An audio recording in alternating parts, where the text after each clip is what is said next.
How's it going, everyone? My name is Forge, and oh my goodness, I am so hyped for this beta, because this beta is for many add-on creators out there, and when it comes to add-ons, they make some really incredible things. I cannot lie. I mean, I've seen people create lots of really cool things that nobody ever thought of.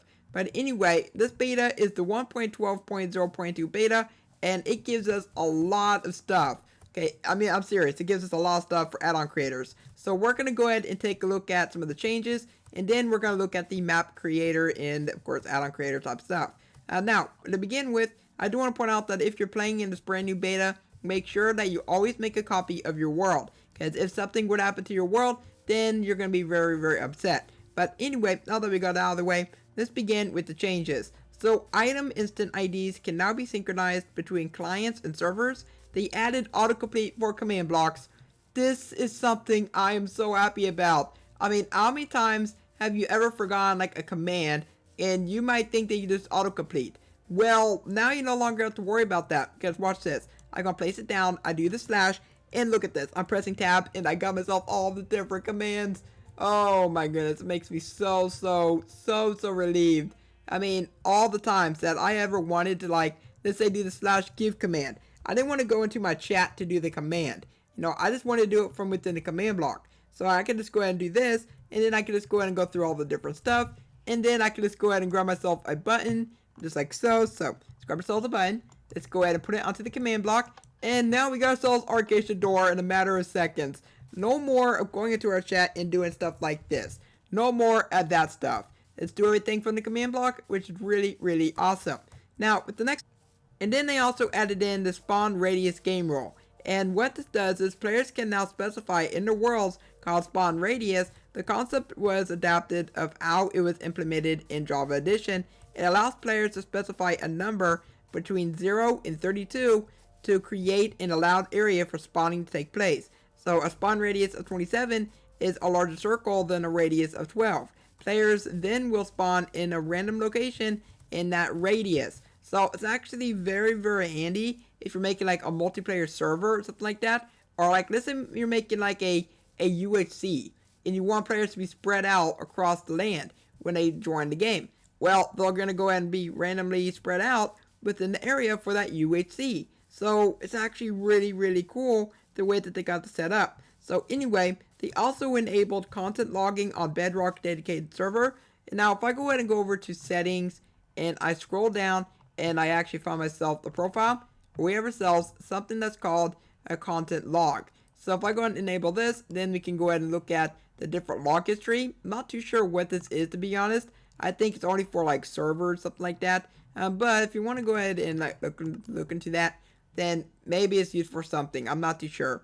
But anyway, next up, they added in a delay option for command blocks.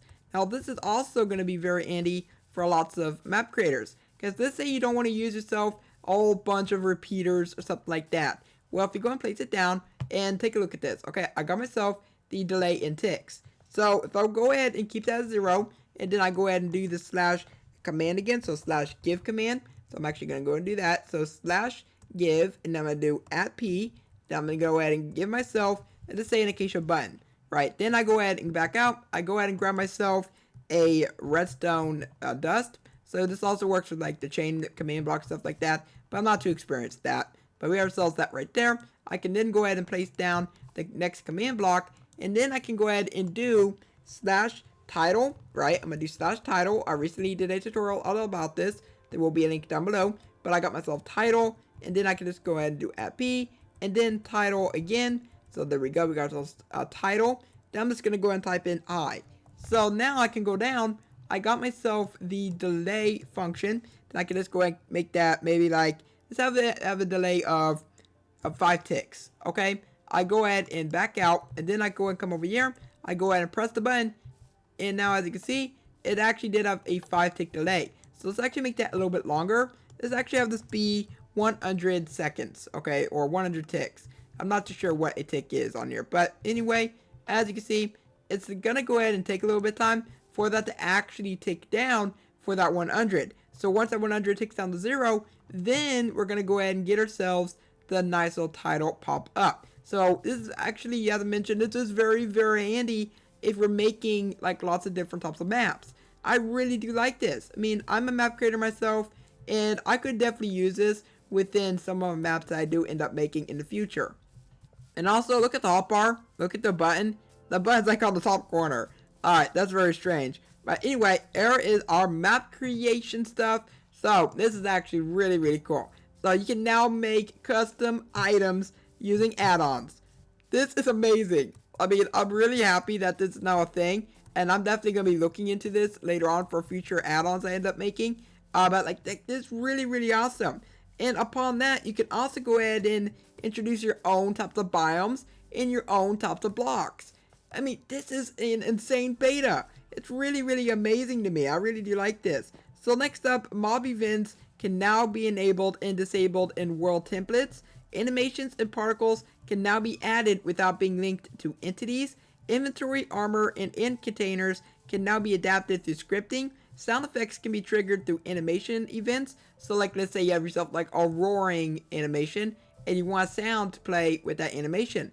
Well, now you can go ahead and do that, which is really, really awesome. They also added in the /execute command to the scripting API. They added scripting events for interaction with items. For example, item picked up, item dropped, and carried, item changed. So yeah, that's actually a lot of stuff just right there. And we're not even done here, okay? There's still a few more things that they've done here. So they also added in one-shot animation support, allowing the ability to execute a single animation on an entity. Particle emitters can now trigger scripting events.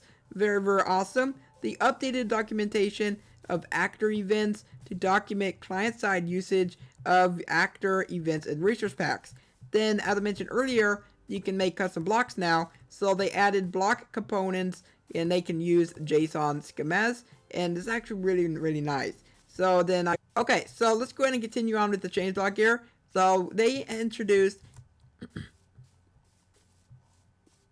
next up, they added code to allow static validation scripts to be run locally. Now, for the custom block stuff, we're going to go and talk about that. So custom blocks can now be added through scripting. This is currently still a work in progress feature, and more functionality will be added in future updates. Custom blocks can currently only be added through additional JSON scripting, and custom blocks can only be placed by /commands. So which is going to be like the /fill command or the /set block command, stuff like that. So you're not going to be able to have it in your inventory quite just yet, but that will probably be coming in a future update, which I actually cannot wait for. So anyway, here's a few other things that they've done. So we have ourselves particles. So they introduced data-driven particles. They have llama spit, large explosions, colored flames, redstone dust, falling dust, lava, enchanting table, and conduit. And then for the data-driven animations, they introduced the wolf animation, the fang attack animation, the arrows, the shulker bullets, bows, and water. Yeah, there's a lot of different things going on there. And anyway, next up, they also updated documentation to include a breaking change section. So, item API version 0. I mean, this is a big change log. Seriously, guys. I mean, it just keeps on going on and on. But we're almost done here because there are some bug fixes as well. So, we have ourselves the inventory API version 0, as I mentioned. So, basic inventory events have been exposed to the scripting API. This includes the inventory container, the armor container, the end container. Note that the end container will get you both the main and offhand. Then they also have the hotbar container, which is basically, of course, where your hotbar is, where all your different items are. So if you wanted to go and like change that, then you can go and do that. Maybe you want to do that for some strange reason. Maybe you want to make a really cool thing. I mean, you never know what's possible nowadays. But anyway, then we have ourselves the block API version 0. New block events and 2 new APIs have been included to query for blocks. This includes APIs, get block, which is ticking area, X, Y, and Z.